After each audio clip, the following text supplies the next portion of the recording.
just like this. Ito po sa yucca. Itinanim ko rin dito sa may patay na bato. And tignan po ninyo so halimbawa, kung gagamit man kayo ng ibang halaman, so it's up to you. Most probably, kung ganon, dapat merong color variation. So from green, dapat gagamit din kayo ng ibang kulay. Welcome to my YouTube channel, Gaylord, your garden buddy.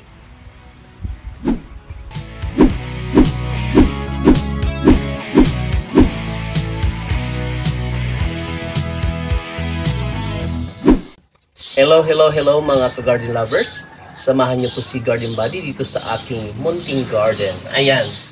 I-flex ko lang po sa inyo itong isang area po dito. Though itong landscape po ito is on revision nga po, itong part na ito, hindi na po ito ma-revise. Pero yung sa part po ito, kung makikita po ninyo, wala po ng damo. So papalitan ko po yan, pipinturahan itong mga, what's this? Aking mga plant box, mga upuan, and ganoon din po yung ibang mga kawa, no? And yung pong waterfall ko po doon, tatanggalin ko po yun. Tapos papalitan ko na lang siya ng planter or plant box, somewhere there. Tapos, tatamnan ko na lang po ng maki, parang pinaka-fence, no? Para po magkaroon naman ng access papunta naman po doon sa likod, no? Directing doon kay Papa Tony. Kasi nga po, di po ba, mayroon din pong landscape po doon, may tambayan. So gusto ko na pagpasok po sa area na yan, tutuloy lang po dito sa aking garden, naka-enclose na po sa part na ito. Then kung pupunta po doon sa likod kay Papa Tony, mayroon pong access na bubuksan ko po doon, na hindi na po manggagalit po dito. But then, gusto ko lang i-flex po sa inyo yung aking halaman sa area na ito. Ito po, this is 10-year-old. Nung nandun pa ako sa BPSU, nahingi ko po ito kay Dr. Eugene Magno. Hello, sir. Ayan. Tignan nyo po 10-year-old po ito. Inilagay ko lang dito sa may patay na bato. So, yung patay na bato, pinabutasan ko lang. Then, diyan ko po tinanim, kaya lalabas na ito ay isang bonsai. Ang ginaganda po kasi ng patay na bato, di ba, pag titignan po niyan, pag nadidiligan, kahit paano meron pumapasok po na tubig po dyan, nagpapass through. Hindi katulad nung buhay na bato na matigas talaga po yun. So talagang nakasilyag po talaga yon. Unlike this, talagang kahit paano, pag diniligan mo, meron may iwan na moist, no? So i-maintain lang po sa dilig. Tignan niyo po makikita po yung ganda ng kanyang pinaka-puno. Yan po kasi, yung edad niya, makikita po ninyo, but this one is 10-year-old na yucca. Or the other term for that is the millionaire's palm. Then, I have here, of course, mga bougainvillea. Ayan, tingnan po to. I think nakikita naman po dyan, no? Bougainvillea din po doon, bonsai na bougainvillea. Then, gumamit po ako dito ng driftwood. No? Ito po mga driftwood na po ito, matagal na po yan, tagang matigas po yan, hindi basta-basta kayang kainin ng anay. Okay? Then of course, alam niyo po sa landscaping, it's just a matter of combination of accessories and plants. So it depends kung anong klase ng halaman yung gagamitin po ninyo. Pero dito sa approach po kasing ito, I'm more on less maintenance. Then, gumamit lang ako ng mostly is mga bougainvillea. So, dito merong iba't ibang kulay, but most of it, meron pong malalaking pinaka-puno. And look at this. Ito pong bougainvillea po dito, just like this. Ito po sa yucca. Itinanim ko rin dito sa may patay na bato.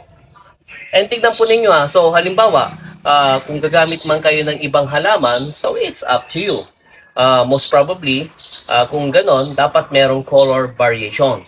So from green, dapat gagamit din kayo ng ibang kulay. So makikita nyo yan doon sa ibang landscape ko. Kaya lang, sa part na ito kasi, ang gusto ko lang ipakita dito, it's a sort of grouping ng mga bougainvillea na bonsai, then nagdagdagan ng ibang halaman lang. Pero, itinanim or with the combination of different accessories. Okay. Pasok po tayo sa accessories. So ito, it's a pot, no? Kaya lang, patay na ba to? Pwede na po yan. This is a square na clay pot. Then, meron akong ditong driftwood. Meron ako ditong malaki na clay pot. Kasi that time, hindi pa po masyadong uso yung concrete pot. Pero mas ginagamit ko na po ngayon kahit sa lahat ng aking landscape. It is because na kung pag-uusapan yung durability, yung tibay, at saka yung lifespan, mas matibay po kasi yung mga concrete pot. Diba kapag namili ka na, hindi na basta-basta masisira. Meron po kasing iba kapag clay pot, pag nagtagal, lalo kapag nagtanim ka ng malaking halaman, kaya dapat alam din po ninyo na kayang sirain yung pot ninyo, dapat tignan nyo yung halaman na hindi niya rin kayang sirain yung clay pot. And ako po kasi, napakadalang gumamit ng pot. Kung gumagamit man ako ng paso na katulad nito, I'll make sure na laging malaki. Para kahit paano, kahit na malayo, kitang-kita. Titignan po ninyo ha, it is not yung paramihan ng paso. Kung 10 paso, kung presyo po noon, binili ko lang sa isa. And look at this. Di po ba? Parang very remarkable siya kapag kahit na dito malayo na ganyan, malayo ka, kitang-kita mo yung ganda niya. So, excellent na po kagad dito. Then ito, meron po itong sinasabing espada or mas madalas so sabi nila snake plant. Para mag-proportion lang dito sa height, dito sa part ko ito. Kasi pag naglagay ka ng halaman dito na ganyan lang kababa, so hindi siya bagay. Depende po kasi sa sa area or sa design kung paano mo siya gagamitin. Pero dito kasi, mini-maintain ko rin yung pinaka-height, no? Yan, sa part na ito. Dapat pantay. So ito nga po, no? Mayroon po tayong elevated na ipinatong ko po dito sa this is wood pole. Yung, di ba, sa kuryente. Ano na po kasi ito eh. May tawag doon? Nalagyan na ng ano to? Anong tawag doon? Yung naggamot? Anong gamot na nilalagay dito? Yung gamot na nilalagay dito? Para sa... Yung dito sa ano? Para, hindi po alam pala ni Mrs. Nakalimutan ko rin po eh. Di po ba matibay po talaga ito? Then, meron man ako dito na maliit na paso. Pero tignan nyo po yung shape niya, iba. Hindi siya yung common na paso. At the same time, nag-fit dito sa pinaka-base niya na kung saan itinungtong ko dito rin sa isang wood pole. Then, meron na po dito, I think sabi this is addendum. Pero ang sabi naman ng iba, this is addenium. Yung pong kalachichi na malilit. Buto po ito, seedling po ito. Kasi tatandaan po ninyo, kapag hindi po yan seedling, ano po ito, dito, maliit lang po yung pinaka-puno. Ayan. Meron po akong vlog, pinakita ko po yung paano pag-trim. Kaya tignan nyo po, maganda na po yan. And of course, introduce ko lang po sa inyo yung paboritong halaman ni Garden Body ngayon. Dahil sa lahat ng halaman na dumaan po sa akin, ito po yung gustong-gusto ko talaga ngayon. Itong, dito, para siyang cabbage, no? Ano lang po ito, nagkukulot lang. Gito lang, hindi namumulaklak. Pero tuwang-tuwa ko kapag nakikita ko ito na kumukulot tapos bumababa. And lastly pala, no? So, maliban dito sa kawa, of course, meron tayong stand din dito. Ito yung mga uso na ngayon. Kasi lately ko na lang nabili ito. This is a rectangular parallelepiped. Medyo technical yung term. Parang square po yung pinaka-base niya. Pero ang gusto ko lang din doon ay yung mouth niya, then yung base niya, pares lang of equal dimension. Then, yan po, para siyang lumalabas lang na diretso yung ganon. Hindi siya yung common pot na paganon. Okay? Diretso po siyang paganon. Wala, natutuwa lang naman po ako. Kaya lagi niyo po ninyong tatandaan na sa pagla-landscape, minsan, hindi po nadadaan sa dami ng halaman. Okay?